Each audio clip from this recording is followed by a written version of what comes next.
2 jam lebih Richard dan Naya berada di rumah Naya. Mereka mengobrol banyak hal. Rupanya, Richard begitu mudah akrab dengan ibunya Naya. Naya sendiri sampai terheran-heran. Pasalnya, ibunya susah sekali berbicara santai dengan orang yang pertama kali dijumpainya. Apalagi ini Richard yang notabene-nya adalah majikannya. Hari pun sudah semakin siang, Naya dan Richard berpamitan untuk pulang. Naya, pamit dulu ya, Bu.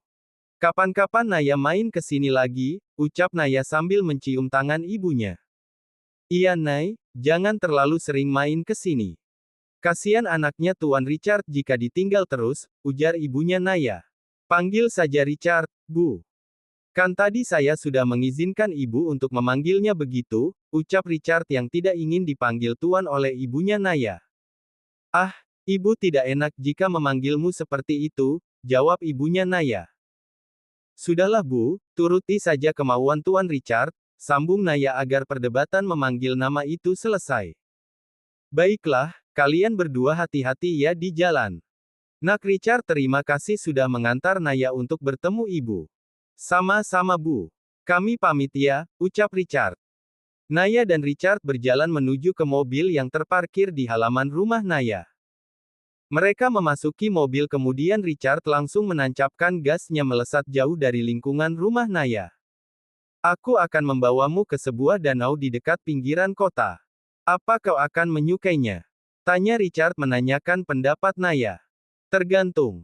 Jika tempatnya indah dipandang aku akan menyukainya. Namun jika tempatnya kotor dan tidak terawat tentu aku tidak menyukainya, jawab Naya. Tenang saja, kau akan berterima kasih padaku karena sudah membawamu ke sana, ucap Richard dengan senyuman penuh arti. Waktu tempuh perjalanan kurang lebih 2 jam lamanya. Saking lamanya, Naya sampai tertidur pulas di kursinya. Richard tersenyum melihat itu. Wajah Naya menyiratkan bahwa ia kelelahan. Namun, entah kenapa, Richard menyukai wajah Naya ketika sedang tidur. Begitu menenangkan dan damai. Tidak ada lagi suara penolakan yang diberikan Naya. Sebuah kecupan Richard berikan di kening Naya. Pesonamu mengalahkan segalanya Naya. Aku tidak pernah berpikir akan benar-benar jatuh cinta padamu, gumam Richard sambil mengelus kepala Naya. Tak lama kemudian, mereka telah sampai di danau yang berada di pinggiran kota. Richard masih duduk di dalam mobilnya. Rasanya ia tak mau membangunkan Naya dari tidur lelapnya. Namun, jika ia tak membangunkan Naya, kencannya bakalan gagal total. Richard pun menepuk bahu Naya untuk membangunkannya.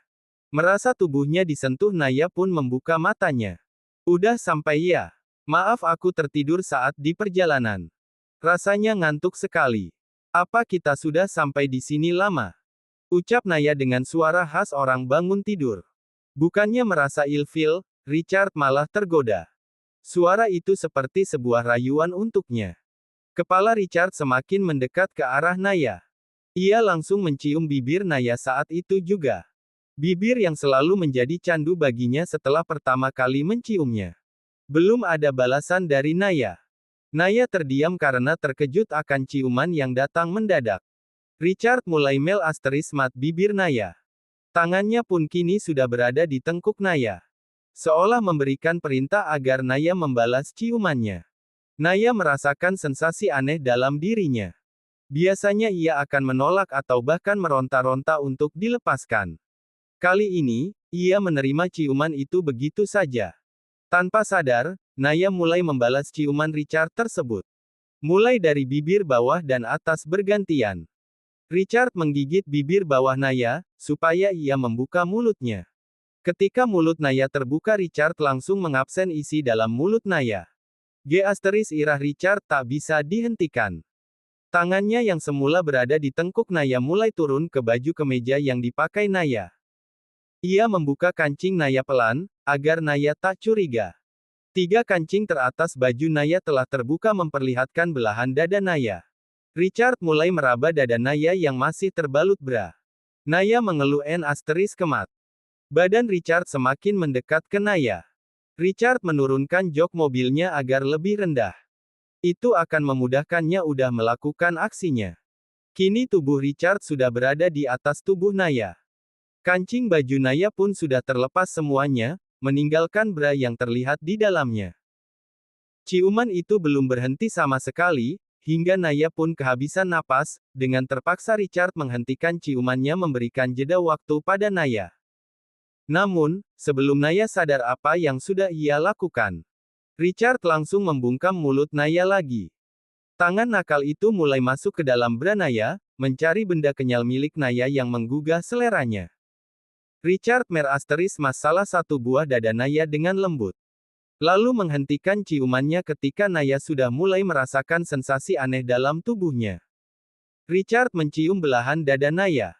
Naya mulai bereaksi dengan menarik kepala Richard untuk terus melakukan apa yang tengah Richard lakukan. Ah, suara sahan yang keluar dari mulut Naya.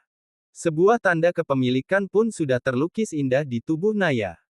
Richard tak mau menghilangkan kesempatan langka seperti ini, ia pun akan sampai puas bermain dengan tubuh Naya. Sampai akhirnya, deretetete, deretetete, deretetete, bunyi nada dering dari handphone Richard menghentikan kegiatan mereka. Richard langsung menjauh dari tubuh Naya. Ia langsung menjawab panggilan tersebut. Kalau mau bicara yang tidak penting, aku matikan teleponnya. Belum juga si penelpon bicara, Richard langsung mematikan panggilan tersebut. Ia kesal dan marah karena kesenangannya terganggu. Sementara Naya, ia mengutuk kebodohannya yang dengan mudahnya menerima semua yang Richard lakukan. Seolah-olah ia terhipnotis untuk menerima perlakuan Richard. Naya masih belum sadar jika kancing kemejanya sudah terlepas semuanya. Sampai saat Richard yang kesal menoleh padanya mengunci tubuh Naya lagi. Apa kau masih mau melakukan apa yang kita lakukan tadi? Kenapa kau tidak mengancing bajumu kembali? Kau mau terus-terusan menggodaku, Nay, ucap Richard lalu mencium pipi kanan Naya. Hah! Naya terkejut saat mendengar ucapan Richard. Ia pun melihat ke tubuhnya. Rupanya benar, kancingnya sudah terlepas semuanya. Apa kita tidak usah keluar dari mobil? Kencan kita batalkan saja. Aku lebih ingin kita melakukan hal tadi lagi, Nay. Kau benar-benar menggoda. Apalagi benda bulat yang ada di tubuhmu, ucap Richard yang kepalanya masih berada di pipi Naya. Mendengar Richard mengatakan benda bulat, Naya langsung menutup dadanya dengan kemejanya. Ia berusaha mengancingkan bajunya dengan cepat. Kalau kencan dibatalkan, lebih baik kita pulang, jawab Naya. Richard belum ingin pulang ke rumah. Ia masih ingin menikmati waktu berduanya bersama Naya. Ia pun kembali ke tempat duduknya. Huftetete, Naya menghembuskan napasnya lega. Ia mengontrol debaran jantungnya yang tak beraturan. Tidak mau keluar. Tanya Richard yang sudah berada di sampingnya membukakan pintu mobil. Di tempat lain pada waktu yang sama, Alex menelpon Richard karena ada hal yang ingin ia bahas. Saat panggilan tersebut tersambung, baru saja Alex ingin berbicara, si penerima langsung meneriakinya. Kalau mau bicara yang tidak penting, aku matikan teleponnya. Tut. Sambungan telepon terhenti karena si penerima langsung menutup teleponnya sembarangan. Belum juga aku bicara, dia langsung mematikan teleponnya. Rupanya Alex sedang berada di kantor Richard, ia berencana ingin membicarakan mengenai Rico secara langsung, akan tetapi Richard malah sedang tidak berada di kantornya. Ia pun segera menanyakan hal itu pada sekretaris Richard. Leon, Richard sebenarnya kemana? Tanya Alex. Tuan Richard hari ini tidak masuk kantor, Tuan Alex. Dia meliburkan diri hari ini. Jadi, semua tugasnya ia serahkan pada saya. Alex merasa heran, tidak biasanya Richard meliburkan diri dari pekerjaannya. Alex tahu betul bahwa Richard adalah laki-laki penggila kerja. Apa dia tidak mengatakan alasan lain selain meliburkan diri? Tanya Alex lagi. Entah kenapa Alex yakin alasan utama Richard bukanlah itu. Tidak, Tuan. Baiklah, kau boleh kembali bekerja. Leon pun mengangguk. Di sepanjang kantor, Alex melihat fasilitas-fasilitas yang ada. Banyak sekali fasilitas baru yang tak pernah ia lihat sebelumnya. Perusahaan yang dipimpin oleh Richard berkembang pesat. Alex bangga pada sahabatnya itu. Aku percaya, mau sedepresi apapun kau, Kau tetaplah rajanya dunia bisnis, Richard. Kejadian setahun yang lalu dan 2 bulan ini, sudah membuktikan semuanya. Setelah itu, Alex langsung pergi menuju ke kantornya sendiri. Tidak mau keluar. Tanya Richard yang sudah berada di sampingnya membukakan pintu mobil. Naya pun keluar dengan wajah yang sedikit kesal. Ia kesal dengan Richard, begitupun pada dirinya sendiri. Kenapa ia begitu mudah terlena dan tergoda oleh buayan Richard? Padahal, Naya sudah membentengi dirinya untuk tidak mudah tergoda laki-laki. Lihatlah ke arah sana, pinta Richard. Naya melihat sebuah pemandangan danau yang menyejukkan hati. Di pinggiran danau terdapat satu buah perahu kecil dengan 2 sampan yang terletak di samping perahunya. Ada pula rumah pohon yang dihiasi oleh lampu warna-warni di depannya. Indah sekali, ujar Naya takjub ketika melihat pemandangan itu. Ayo kita naik perahu. Air danau ini begitu jernih. Jadi kau bisa melihat aktivitas ikan dan penghuni lainnya. Naya pun mengangguk. Ia tak bisa melewatkan hal itu begitu saja. Jarak antara mobil dan danau tidak begitu jauh. Namun, karena mobil tidak bisa mengakses jalan tersebut, mereka diharuskan berjalan kurang lebih 10 menit. Setibanya di depan danau, keduanya menaiki perahu. Naya duduk di depan Richard dengan posisi membelakanginya. Richard yang berada di belakang bertugas untuk mendayung sampan tersebut. Kau tahu, Nay, tempat ini adalah tempat yang dibuatkan Papa untukku ketika aku masih kecil. Dulu aku sering ke sini, tapi setelah Papa meninggal, aku tidak berani untuk mengunjungi tempat ini lagi. Aku selalu teringat masa-masa saat aku bersamanya dan itu membuat mentalku down, ungkap Richard menceritakan hal yang melatar belakangi danau itu. Sayangnya, Naya tidak bisa melihat bagaimana raut wajah Richard ketika ia bercerita. Naya hanya bisa merasakan bahwa ada kepedihan di dalamnya. Richard yang ia tahu mesum, semaunya sendiri, menyeramkan dan galak ternyata memiliki sisi lemah dalam dirinya. Naya belum menanggapi cerita Richard, karena ia yakin, Richard akan melanjutkan ceritanya. Tapi, saat aku bertemu denganmu, mengenal dirimu, rasanya aku harus membawamu ke tempat ini. Ini juga adalah pertama kalinya aku mengunjungi danau ini setelah puluhan tahun lamanya. Kau juga orang pertama yang aku ajak kemari. Haruskah Naya bahagia ketika mendengar bahwa ia adalah orang pertama yang diajak Richard ke danau itu? Atau ia harus sedih karena dengan fakta itu, bisa saja Richard meminta sesuatu untuk imbalannya? Apa kau tidak pernah mengajak ibunya Elnan ke sini? Tanya Naya. Pernah, sering malahan. Aku dan dia tidak bisa terpisahkan. Aku sangat-sangat menyayanginya, jawab Richard. Mendengar hal itu, tiba-tiba dada Naya terasa sesak. Ia tidak menyukai jika Richard begitu fasih mengungkapkan rasa sayangnya pada ibunya Elnan. Padahal sebelum kita ke sini, kau menyatakan bahwa kau menginginkan aku menjadi wanitamu. Namun, sekarang kau mengatakan bahwa kau menyayangi ibunya Elnan. Lalu kenapa kalian tidak bersama? Katanya kalian tidak bisa dipisahkan. Ingin sekali aku menanyakan ini, tapi siapa aku? Dengan begini, Naya yakin, jawaban apa yang ingin ia berikan pada Richard. Naya menghilangkan pikiran buruknya, mengesampingkan rasa sakit di hatinya. Ia menikmati suasana yang ada di sekelilingnya. Tangannya ia gunakan untuk menyentuh air danau. Air yang jernih. Ia pun melihat sekumpulan ikan kecil yang berenang ke arahnya. Cuaca di sana memang tidak cerah, agak sedikit mendung. Namun, tetap tidak membuat mereka berdua berhenti untuk menikmati alam yang asri itu. Tik, tik, tik. Rintik-rintik air hujan turun ke bumi. Richard dan Naya berada di tengah danau ketika hujan turun. Richard pun mempercepat mendayung sampan supaya tidak kebasahan. Sayangnya, hujan turun begitu derasnya. Mereka berdua basah kuyup.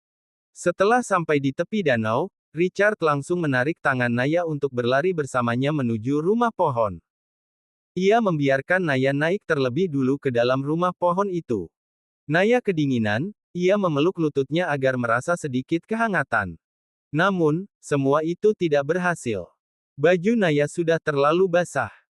Untungnya, Naya tidak memakai baju yang menerawang jadi tubuhnya tidak akan terlihat oleh Richard. Richard melihat Naya menggigil kedinginan. Ia segera menarik salah satu tangan Naya ke kedua tangannya. Ia menggosok-gosok tangannya untuk memberikan sedikit kehangatan di sana. Namun, tetap saja itu tidak berhasil. Padahal, jika mereka berteduh di dalam mobil, mungkin mereka tidak akan merasa kedinginan karena Richard selalu membawa baju ganti ketika ia pergi kemanapun. Sayangnya, meskipun ia membawa baju itu, tidak mungkin ia mengambilnya. Itu akan sia-sia karena hujan turun begitu derasnya. Stetete, rintihan Naya yang kedinginan. Tangan Naya sudah mulai keriput oleh air. Nay, bertahanlah, ucap Richard cemas yang masih menggosok-gosok tangan Naya. Dingin, ucap Naya lirih dengan bibir yang sudah pucat. Richard bingung harus berbuat apa. Pasalnya mereka berdua sama-sama kebasahan. Tak ada satu kain pun yang ada di rumah pohon tersebut. Hanya ada beberapa foto masa kecil Richard bersama keluarganya menempel di dinding rumah pohon tersebut. Tentu saja itu tidak bisa untuk membantu Naya menghangatkan tubuhnya. Tiba-tiba sebuah ide muncul di kepala Richard. Ia segera melepas baju yang ia kenakan. Naya melihat perut kotak-kotak milik Richard sekilas karena Richard langsung mendekap tubuhnya. Jangan menolak pelukanku. Ini satu-satunya jalan agar kau merasa hangat, ucap Richard sambil memeluk tubuh Naya erat. Beberapa saat kemudian, Richard melepaskan pelukan tersebut. Ia meminta Naya untuk membuka bajunya juga. Nay, buka bajumu. Aku tidak ingin kau menggigil terus-menerus karena mengenakan pakaian yang basah, pinta Richard. Naya menggeleng pelan. Meskipun ia kedinginan, tetapi pikirannya masih waras. Ia tidak ingin terjadi sesuatu yang buruk padanya ketika ia membuka bajunya. Please, aku akan memberikan kehangatan untukmu. Naya menggeleng lagi. Nay, kau jangan keras kepala. Badanmu semakin menggigil. Aku tidak mau sesuatu yang buruk terjadi padamu. Cecar Richard sedikit kewalahan menghadapi Naya yang tidak mau membuka bajunya. Alhasil, Richard nekat membuka satu persatu kancing baju Naya dan menaruhnya di samping Naya. Ingin menolak pun Naya tidak bisa. Energinya terkuras habis karena kedinginan. Richard menelan salivanya sendiri. Ada debaran jantung dan irah yang muncul dalam dirinya ketika melihat tubuh atas Naya yang hanya memakai bra saja. Namun, kepalanya masih bisa berpikir jernih. Ia tidak mau menyerang orang yang sedang dalam keadaan lemah.